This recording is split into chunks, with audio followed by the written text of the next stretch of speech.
En Fátima se dieron varias profecías y varias revelaciones, pero en el punto que me quiero detener en esta ocasión, pues es cuando María Santísima en Fátima habló sobre el purgatorio. Recordemos que el purgatorio es el estado de las almas que después de morir, pues necesitan pues alcanzar la santidad, necesitan pues purificarse de todos esos reatos de pecado antes de entrar a la gloria del cielo. Yo no sé si ustedes han podido leer las memorias de Sor Lucía, en el cual se da un diálogo entre esta y la Virgen de Fátima.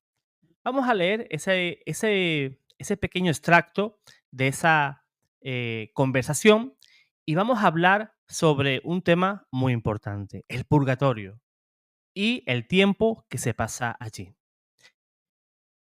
Sor Lucía, pues, preguntaba a Fátima, a la Virgen de Fátima, y ella iría al cielo. Y le dijo María en la vocación de Fátima que sí, sí vas. Le preguntó por Jacinta y le dijo que también iría al cielo. Preguntó por Francisco, el otro pastorcito, y le dijo que sí, que también, pero que debía rezar muchos rosarios. Entonces dice Sor Lucía en esas memorias: entonces recordé a dos señoritas que habían muerto hace poco tiempo y pregunté por ellas. Eran mis amigas y estaban en mi casa para aprender a tejer con mi hermana mayor. Entonces, Sor Lucía le preguntó a la Madre de Dios: María de las Nieves, ¿ya está en el cielo? Y le respondió la Virgen María: sí, está. Creo que tenía unos 16 años. Entonces preguntó por otra amiga, por Amelia. Y entonces la respuesta de María, de la Virgen María, fue la siguiente: estará en el purgatorio hasta el final del mundo o el final de los tiempos. Tal vez esta revelación de María Santísima a la hermana Lucía nos asuste un poco, ¿verdad? Es de hecho una idea impresionante, pues pensar que un alma va a estar sufriendo en el purgatorio hasta la consumación de los tiempos. Movidos por la curiosidad, podemos preguntarnos, ¿qué pudo haber hecho Amelia para merecer un castigo tan severo por parte de la justicia divina?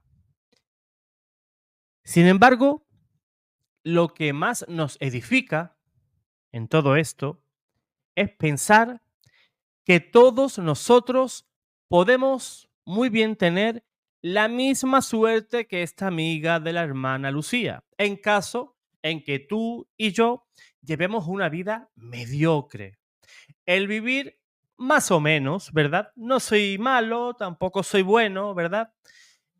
Vivir sin remordimientos en caso de que no queramos pagar en esta existencia, ¿verdad? Ese alto precio del amor. El purgatorio es al final el lugar o el estado en donde van las almas que, aunque ya son salvas, no quisieron o no quisimos entregarnos de manera total y radical a Dios.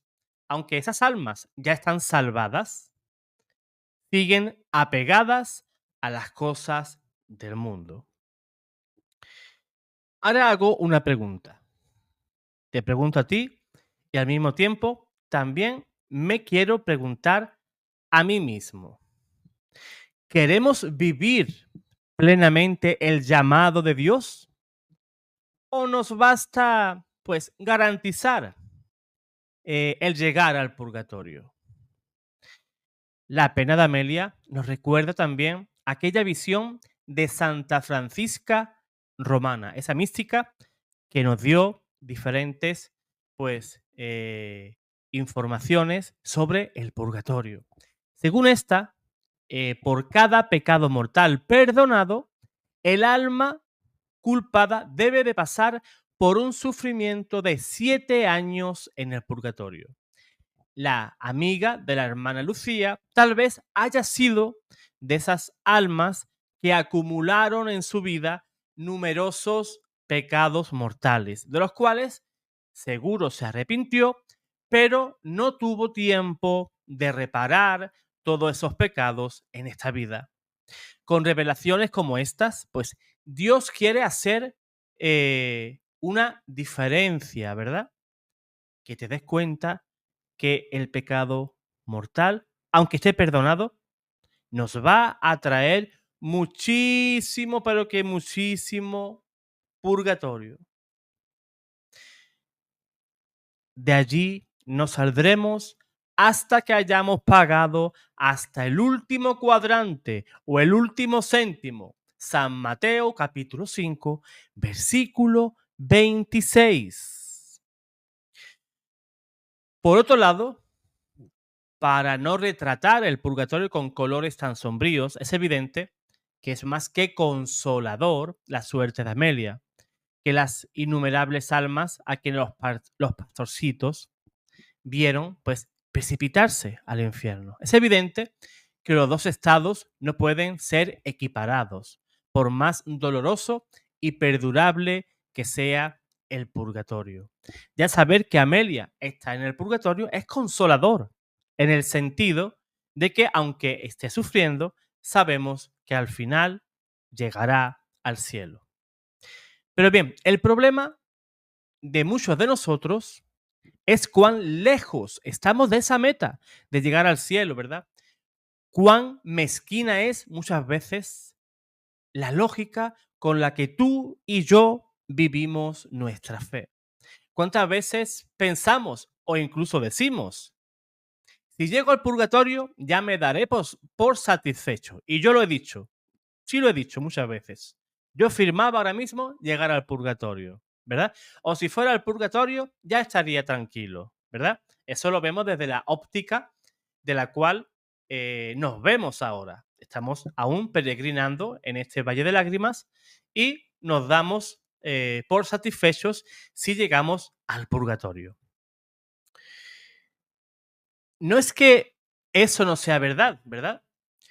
Pero es una verdad que está contada a la mitad. Es como la historia del joven rico, que podemos leer en San Marcos capítulo 10, versículo 17 en adelante. El joven rico podría haber sido un grandísimo discípulo para Cristo, pero no lo fue. Se fue apenado, se fue apegado al dinero, se fue apegado a las cosas de este mundo. Podríamos hasta preguntarnos, de este personaje tan anónimo que aparece en los evangelios, del cual no tuvimos más noticias y tampoco sabemos si se salvó. Tal vez haya tenido, pues, la suerte de pasar por el purgatorio con Amelia, pues, hasta el final de los tiempos. Tal vez ya esté en el cielo ahora, habiendo pasado un breve purgatorio. La verdad es que de la forma en el que él dejó la famosa escena del Evangelio, su lugar, sin lugar a dudas, aún no era el cielo. Estaba apegado aún a este mundo. Porque el cielo no es simplemente un lugar de quien no tiene pecados, como ese joven rico parecía no tener. El cielo es el lugar de los que aman, de los que quieren unirse a Dios más que a cualquier cosa en esta vida. Ahora yo te pregunto, y yo también me quiero preguntar, ¿quiero unirme a Dios? ¿Quiero estar apegado más a Dios que a todas las cosas de este mundo? Son preguntas que yo me hago en este momento y preguntas que te puedes hacer tú. ¿Estoy apegado aún a las cosas de este mundo? ¿Amo más esta vida que la vida eterna que me puede dar Dios? Yo no me quiero ir apenado, como ese joven rico, ni tampoco quiero que te vayas apenado tú tampoco por querer abandonar las cosas del mundo y dedicarte a Dios. No quiero ser ese discípulo que se acerca a Jesús y se va decepcionado con la respuesta del maestro. No quiero ser como él. Quiero ser como los apóstoles, que al escuchar la voz de Jesús dejaron todo, todo. A Pedro lo llamó y soltó las redes. A Mateo lo llamó igualmente y no preguntó nada. ¿A dónde me llevas? ¿Quién eres? Nada, nada. Levántate y acompáñame, que te haré pescador de hombres. Esa es nuestra respuesta. O debería de ser nuestra respuesta. Cuando el Señor te llama, dejarlo todo y no mirar hacia atrás. Porque quien mira hacia atrás, dice el Señor, ese no es digno de mí. Y yo a veces no soy para nada digno del Señor. No soy digno de seguirle. Y tengo una lucha interior tremenda por seguir al Señor. Aún vivo apegado muchísimo a las cosas del mundo. Pues todos nosotros podemos muy bien tener esa misma suerte de esa amiga de Ana Lucía, de la hermana Lucía, perdón. Caso que no queramos pagar en esta existencia ese alto precio del amor. Pero realmente queremos eso. Queremos amar a Dios con todo nuestro corazón. O nos contentamos con garantizar nuestra salvación entrando en el purgatorio. ¿Queremos vivir plenamente ese llamado del Señor para nosotros o nos basta garantizar el purgatorio? Ninguno piense que se trata de deseos vanos. ¿Cuánto quisiéramos estar junto a Dios? Quien piense entrar al purgatorio se esforzará solamente lo estrictamente necesario para llegar allí. Me conformo para llegar al purgatorio. Si trabajamos día a día